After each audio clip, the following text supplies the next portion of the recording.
Renungan pagi, jangan suka memfitnah bagian yang pertama. Mazmur 109 ayat 2-3 berkata, sebab mulut orang fasik dan mulut penipu ternganga terhadap aku. Mereka berbicara terhadap aku dengan lidah dusta. Dengan kata-kata kebencian, mereka menyerang aku dan memerangi aku tanpa alasan. Kita pasti sangat familiar dengan ungkapan fitnah lebih kejam daripada pembunuhan. Mengapa demikian?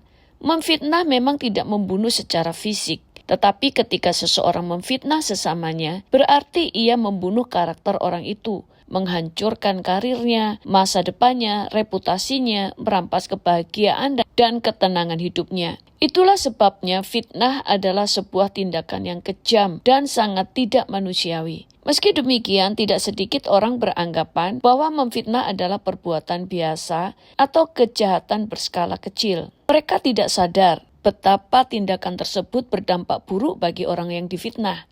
Bahkan dalam dunia bisnis yang penuh persaingan, ada pelaku bisnis yang menempuh cara kotor ini, yaitu memfitnah sebagai langkah jitu untuk menjatuhkan reputasi lawan bisnisnya. Dengan harapan pamor dirinya akan terangkat pada waktu saingannya itu jatuh karena fitnahan dia.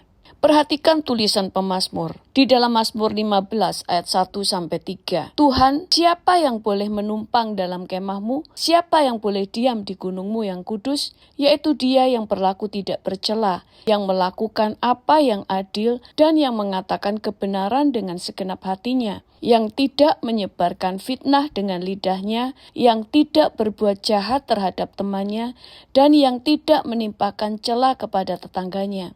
Dengan kata lain, orang yang suka memfitnah tidak akan mendapat tempat di rumah Tuhan, karena tempat kediamannya hanya disediakan bagi orang-orang yang berlaku tidak bercela, melakukan apa yang adil, mengatakan kebenaran, tidak menyebarkan fitnah, tidak berdusta, dan tidak berlaku jahat terhadap orang lain. Seorang pemfitnah mungkin pada awalnya akan tertawa lebar dan merasa puas, karena keinginannya untuk menghancurkan orang lain telah berhasil.